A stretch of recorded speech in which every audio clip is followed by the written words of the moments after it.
Hi, don't you think that a college-educated person should be able to tell the differences between facts and lies, or between strong arguments and weak arguments, or between reasonable opinions and opinions simply based on prejudice? My name is Jonathan Leitonen, and I'm the Instruction and Reference Specialist here at the CU Montgomery Library. As a librarian, I am very concerned about people's ability to find reliable information and their ability to filter out all the misinformation and propaganda on the internet. If you learn to see through falsehoods and biased opinions and just focus on the facts, you'll be in a much better position to protect yourself and your family and to make better decisions that will keep you from wasting your time and money. This video will cover concepts and skills related to evaluating information on the internet, and later I'll dig deeper into the differences among facts, opinions, and well-supported arguments. And then I'll conclude with some tips about how to monitor the impact of propaganda on your thinking and how to keep yourself from getting sucked down into it. Let's start with the topic of misinformation and disinformation, which security experts have identified as a global threat to all humanity. Because if we can't even distinguish facts from lies, how are we ever going to tackle the complex problems all around us? Okay, so in early 2024, the World Economic Forum put out their Global Risk Report for 2024 to 2025. The World Economic Forum conducted a survey in 2023 of 1,490 experts across academia, business, government, and other organizations from across the world.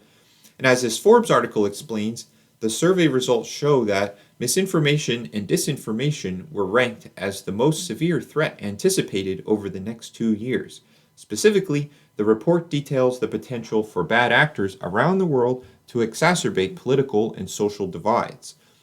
So, as a researcher and a citizen of this world, you have to know your enemy. So let me give you some definitions. So, misinformation is false information that looks real and is usually spread by accident. But disinformation is false information purposely spread to hurt certain people while helping others gain power to further their agenda. And then research literacy is what we teach here at the library.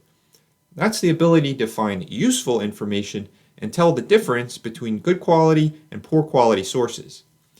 Research literacy in our world is actually part of our collective self-defense against harmful information.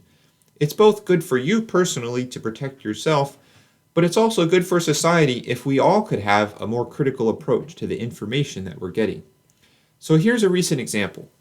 Remember in fall 2024 when all that hurricane disinformation came out? And what's interesting, in my September webinar, before these hurricanes even formed, I talked about how national security experts have been warning that whenever the US has some kind of disaster going on, certain foreign governments, such as the governments of Russia, Iran, and China, as well as other bad actors, actually target Americans with disinformation in order to hurt us and divide our society. And this is going on all over the world, that bad actors are trying to divide people, take advantage of disasters, because people are more emotionally worked up during those times. And only a couple weeks after my September webinar, we saw exactly what I was talking about. After Hurricane Milton and Hurricane Helene, there were some false claims going around on social media saying that the US federal government was denying disaster relief funds to Americans, and that made people really angry. And some people made threats against the government and against meteorologists, and this whole kind of thing can be really disruptive to relief efforts. And if you think about it, that's exactly what the enemies of America want. They want Americans to make fools of themselves and cause even more damage to the situation and promote distrust among various groups of people. It's a classic tactic of divide and conquer. So, how does this disinformation spread in the first place? Well, a huge proportion of people worldwide get their news mostly on social media, but that's not the best source of information. So there have been thousands and perhaps millions of fake social media accounts posting false rumors and fake images in order to manipulate people and make them feel angry and distrustful. And many of these accounts are created by governments and by organizations supported by those governments that want democracy and civil society to fail in the United States. Sometimes the person behind the account is pretending to be a regular citizen, but they are actually paid by someone to be a troll on social media. And if the fake account is controlled by some kind of AI program, then it is known as a bot. So these fake accounts try to create division related to controversial topics. So they'll take something that people already disagree on, but then these trolls and bots will put all these fake posts supporting sometimes even both sides of a debate just to make people angry. And they can target any country, it doesn't have to be the United States. They ultimately want to make people angry at each other rather than working together to solve the problems and engage in civil discourse. Or maybe they just want people to promote a certain viewpoint. So when we think about cybersecurity threats, it does take a lot of expertise and effort for a bad actor to actually hack into our software infrastructure. But with social media, it is extremely easy to hack into our brains. A lot of people can just get hired by a government or some organization to spread false information, and it doesn't even take that much technical training, especially with the help of AI and Google Translate. So ultimately, I would say research skills are your best defense against misinformation and disinformation. So every kind of strange story you hear out there, you want to check it. Okay, this is called the TRAP test for judging sources. So T stands for timeliness. So whatever source it is, whether you're doing your academic homework or just scrolling on social media, you want to check it. When did that source come out? Is it recent or is it old? And then you want to check for reliability. That's the R. So reliability has to do with whether the source is based on accurate data and if it's based on sources. So if that source gives its own works cited or references or has links to other sources, that makes it more reliable because hopefully those sources are reliable too. And then you can check the credibility of those sources to see where the information came from. Authority is the A, and that has to do with who actually wrote it or produced it. Are they an expert in the field? You can often Google people and try to figure out who the author is and check if they're a professor somewhere or if they're an expert at a company, for example. The next A is for audience, and that has to do with the original intended reader, viewer, or listener for that source. Sometimes a source is meant to be an advertisement, and they're just trying to get people to buy a product. You don't want to use that for your research or even for your daily life, because if someone's trying to sell a product, then they have a biased perspective. But on the other hand, if they're aimed at scholars, they know that scholars are very critical.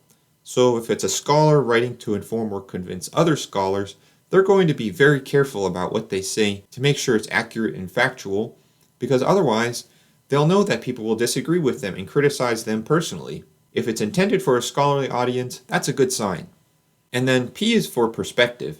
Obviously, you want sources that are not strongly biased in one direction or the other, because if they're biased and favoring only one side, they're going to leave out so many important facts that would support the other side.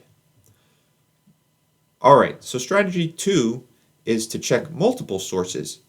For whatever topic you're looking at, or even if you're trying to do your own fact checking, it's really good to check 3 or more media sources that are rated as highly factual and having a balanced bias. And to get a broader picture, it can even help to look at sources that you know are biased, as long as you're comparing an equal number of sources from each side of the political spectrum. So there are different kinds of websites that actually rate media sources. So here's some examples of highly rated sources on the Ad Fontes Interactive Media Bias chart. But note that none of them has a perfect score. But these are the ones that I often look at, and from experience I can tell what biases they do have. But really, these are some of the best sources you can find out there, and you don't even want to rely on just one. So the BBC, Wall Street Journal, CNBC, the Associated Press, Reuters, and others that you can find on this interactive media bias chart, they are highly factual, but still none of them is perfect. They're all rated imperfect because no human is perfect. People make mistakes, or the journalist might not necessarily be an expert on the topic they're reporting on, but still these are going to be more reliable than others. Okay, strategy 3. So lastly, that brings us to the library. So using peer-reviewed articles and books at the library is an even more beneficial way to check information. Because when you use a peer-reviewed source, that means that an expert wrote it and that other experts checked it. So peer-reviewed implies that a professor reviewed it, and actually not just one, but many professors, because in any academic journal, they have to send it out to several professors for review so that it could be corrected and revised by the author then. And that's actually something that a lot of professors all over the world are constantly spending their time on writing their own articles and books and sending them out, getting them reviewed, and then reviewing each other's work, and then revising their work to make it even more accurate and more reliable. And that's how college professors get new ideas about what to teach, because they're always seeing what other professors around the world are saying about these topics. The most typical way to find these peer-reviewed resources is through searching a library database. But let's move on to the next topic. Facts, arguments, and opinions. A lot of people struggle with telling the differences between facts and opinions, and between opinions and well-reasoned arguments. But if you understand the differences, this makes you a better researcher and helps you to avoid being deceived by disinformation and propaganda. So I want to talk through this chart I made called Types of Claims and Their Credibility. A claim is basically something you might hear. It could be a piece of information or an opinion, anything said about the world. On this side of the chart, you can see types of claims listed. And then credibility has to do with whether you should believe it or not. So there are testable claims, arguments, and opinions. A testable claim is basically a claim that you can test with evidence beyond a reasonable doubt, and that's how you know if something is a fact or just a lie. So if you can show people evidence why something is true so that basically all reasonable people would agree that it is true, then as a society we consider it to be a fact. A fact is a claim that does not require much interpretation, and it is basically self-evident to all reasonable people looking at a situation. On the other hand, if the evidence shows beyond a reasonable doubt that a claim is not true, then we consider it either a lie or some kind of falsehood. Now, I'm still open to the idea that facts could be questioned as a matter of free speech, but you need to realize that you would need an incredible amount of objective data to challenge established facts. It would be like initiating a major scientific revolution in that field. So if you are not able to do that, we are all under a social obligation to accept and respect established facts. If you want to challenge established facts, you need to be honest with your audience and clarify that your motive is to present a contrary opinion or an argument. It is actually dishonest and immoral to just throw out the established facts and present a contrary view as equally factual. People are not entitled to their own facts. So if you hear someone talking like that, just spewing out claims with no evidence, be very critical and try to look up the facts yourself. Try checking out online tools like BBC Verify, Ground News, All Sides, and Snopes to see if those claims are actually supported by the hard data that is publicly available online. So that leads us to arguments.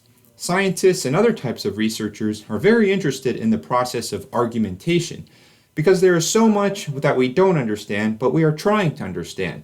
So here I define arguments as claims that could be true depending on how much reliable evidence you have and your logical reasoning.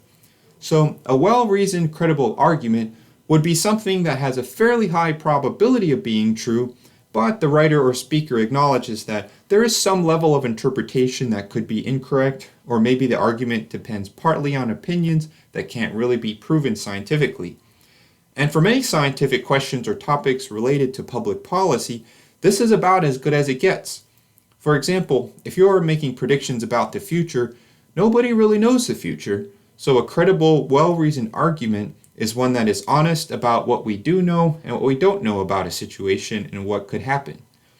If you are reading or listening to something that sets that kind of tone, you don't have to agree with it, but you should respect the integrity and credibility of the person who adopts this kind of tone and reasoning strategy. On the other hand, I am sure you've frequently encountered poor quality arguments. The person making a poor argument might be attempting to be honest and reasonable, but perhaps they misunderstand what they are talking about, their logic and interpretation seems flawed, they might be a little bit overly biased, or they don't have enough factual evidence, and a lot of it is based just on speculation. Then you should definitely be skeptical and do more research about that topic to get a clearer picture. Now, over time, any argument has to be reevaluated as more evidence is discovered. A well-reasoned argument might actually become accepted as a fact if enough data is shown to support it, or a poor argument can be revised into a stronger argument.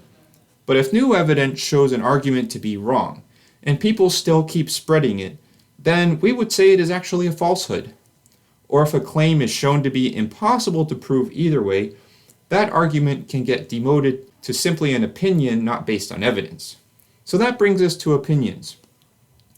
So an opinion is a claim or judgment about something, but it seems impossible to prove, as an opinion is based on personal interpretations and feelings, and may be relative to the situation. But even if they can't really be proven conclusively, we can still distinguish between honest opinions and prejudiced opinions not based on evidence. Honest opinions have some degree of logical reasoning and maybe a little bit of evidence behind them, but the most prejudiced opinions really don't have any evidence for them. And we can also evaluate people's motives. You can consider whether an opinion is promoted to help or to hurt different people in a biased way. You should ask yourself, is this opinion just being used to advance an agenda without any evidence to support it? The term prejudice means making a judgment beforehand, before even thinking rationally about it. On the other hand, it is possible to have an honest opinion about something, an opinion that a lot of reasonable people share, and you have honest reasoning, such as moral reasoning behind it, and it isn't purely motivated to hurt people or specific groups. So while it may be hard to prove something scientifically, you could still have all kinds of honest and respectful opinions about controversial topics. So when you are reading or listening to something, try to see if the person is being honest about how they present their opinions. If you know their view is an opinion not supported by facts, they should acknowledge that. But if they are strongly presenting a personal opinion as if it is a hard fact, then you should be very skeptical, because that person does not seem very honest to me. We all need to be honest and clear about when we are presenting different types of claims, when they are factual, argumentative, or opinionated. The main problem seems to be when people, especially those in leadership roles, present opinions and arguments as if they were hard facts, because that's pretty manipulative and honestly seems like a form of lying, don't you think? So let's review by taking a look at this comparison chart created by a journalist and teacher named Esther Wojcicki. According to Wojcicki, both facts and opinions have the power to influence, but a fact is something that can be verified. It is based on research or observation. Verification is possible. It is universal and not debatable. On the other hand, an opinion is a belief or judgment about something. It is based on a personal view. Verification is not possible. It varies from one person to the next and is debatable. On my own comparison chart, I place the concept of argument as existing between facts and opinions, because arguments are debatable and uncertain, but they can be tested, and they might even be true and can be proven to be factual in the future. And remember, under free speech, people still have the freedom to challenge established facts. But please understand that that's a really big deal. If you want to critique the established facts, you have to meet really high standards of honesty and objectivity and respect for the experts. You can't just flippantly disregard the facts because you don't like them. And I just don't trust people who don't show the proper respect for the facts and don't respect the researchers who have devoted their lives to studying challenging topics. Alright, so now we're going to talk about one of my favorite topics, propaganda. Well, did you know that propaganda can actually be true, or at least partially true? But more often than that, it's a mixture of all kinds of claims all pushed together. Really one of the most core elements of propaganda that makes it propaganda is the fact that it's trying to further an agenda. So here, let's start with this definition by Professor Nicole Cook, who is from the American Library Association, and she's actually a professor of information studies and library studies. Here's how she defines propaganda. Propaganda is information that is subjective and is used primarily to influence the target audience and further an agenda, often by presenting facts selectively, perhaps lying by omission, or by using coded or suggestive messages or language to elicit an emotional response as opposed to a rational response. And that's really important to think about, how it's largely based on manipulating people's emotions for a specific purpose. You'll probably notice a lot of propaganda on actually news stations and on social media. Sometimes it's on the news that's, strongly favoring one side or the other. You might think it's a news program, but actually it's just an opinion program where people are just spouting off their opinions about things. And actually, when they're targeting it that way, it becomes a type of propaganda, actually. And one of the main propaganda techniques that even the Soviet Union recommended was just the idea of repetition. This is something that's all over social media, just certain themes, certain phrases, certain images that are put together, and then they might not even be true, or they only show a small part of the story. And when they get repeated over and over and over again, they get kind of ingrained in people's minds.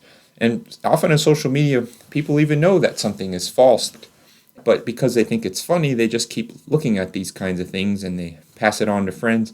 But I want you to think about how that affects you. Like, if this kind of joke isn't even true and you just keep consuming that over and over again and you just keep passing it along, it becomes a little bit hard for you to really think about this issue rationally and to try to get to the facts and the truth about this matter. So often propaganda is in the form of jokes, and then just repeated ideas, and then it just gets kind of embedded in your consciousness, and then you're just going to end up following the whims and desires of that particular group of powerful people who had the resources to actually promote those ideas and that narrative.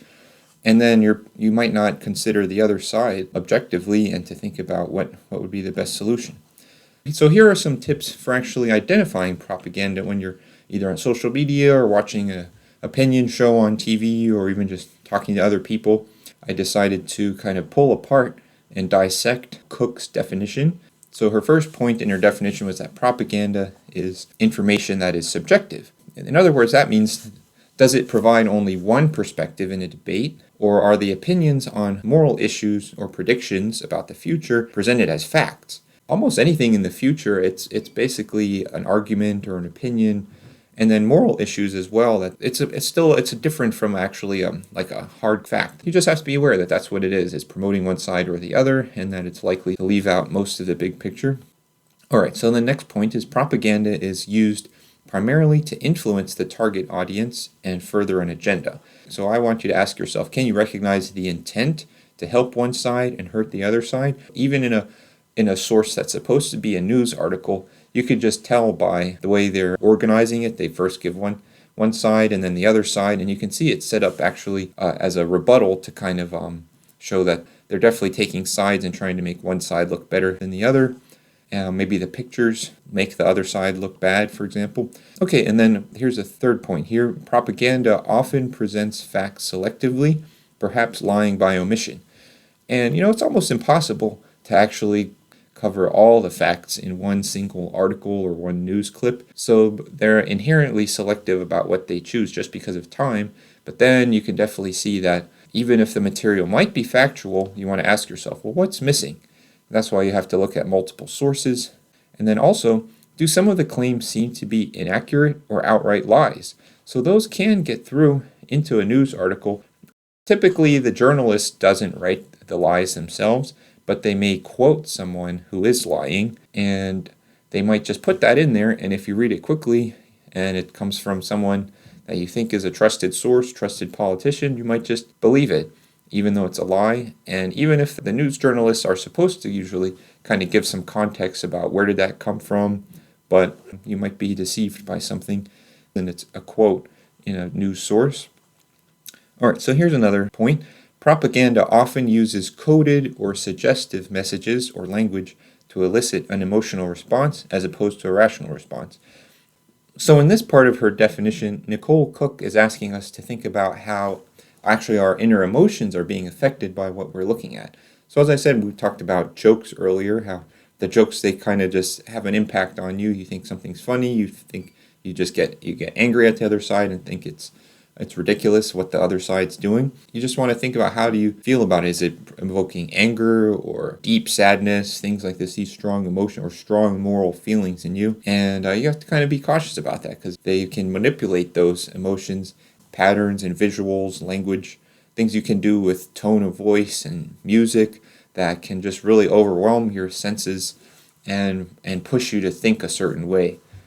All right, so I think that propaganda, definitely it hides in reposts on social media, or maybe a forwarded link, forwarded email by friends, family, and celebrities. What I mean by repost is that the idea might have actually originated from even a hostile foreign government. There are definitely countries out there that do view the United States as an enemy. But also some of this propaganda, a lot of it even just comes right from here. Our own domestic politicians, Some of the propaganda even comes from advertisers or corporations. It can sometimes come even from smaller groups that then somehow their ideas catch on and are spread. So they come from all different sources. Okay, so here's the next place where I think propaganda hides pretty well, pretty effectively, and it's actually through interviews in the news with experts. So experts can still want to promote an agenda, and they may have some relevant education, but if you really look at what they're saying, it's just wrong, or really only pushing an agenda in a very emotional way. If there's just so many lies in the interview, the news journalists just can't keep up with fact checking. Sometimes they do fact check pretty well, and then sometimes they don't, and then you just have to really pay attention. Or maybe they only fact check certain things and they don't fact check others. Also, think about why the news organization or whatever YouTube channel, why are they asking this person to talk about that topic? Why couldn't they have chosen someone else who maybe has a different perspective or a different agenda? Kind of related to that is you have to look at journalists' treatment of the interviewees. So as I said, there may be motives for letting an interviewee lie on air without correcting them. So journalists might not want to seem rude on air because they want the interviewees to come back again, because that's what they're selling. They're selling information. And if this famous person doesn't want to come back after being fact-checked, the journalists lose their appeal to the public. All right, so here's another emotional side of propaganda. I've always noticed that different sources seem very conscious about the facial expressions of different people in photos. You can see that they might put a nice picture of that person. They might have that person with a grimace, or they might have an angry expression on their face. And I think that's done very intentionally.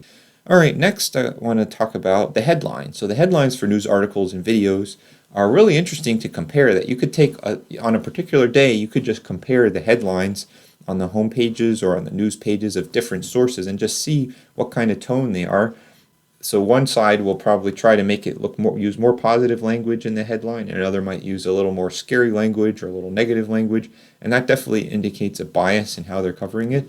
And sometimes even when a news story is very new, you might even just see factual mistakes in the headlines. I've seen that where some fine detail is different from one source to the other. And then that's kind of a concern. You just have to wait another day or two until the details get clarified, and then everyone's going to have to correct what they previously said. But by then it's almost too late, because a lot of people already would have seen the article that was somewhat inaccurate because it was premature or it was just very biased. Then you want to look at the tone of the rest of the article and see, does the whole article or video use a similar tone?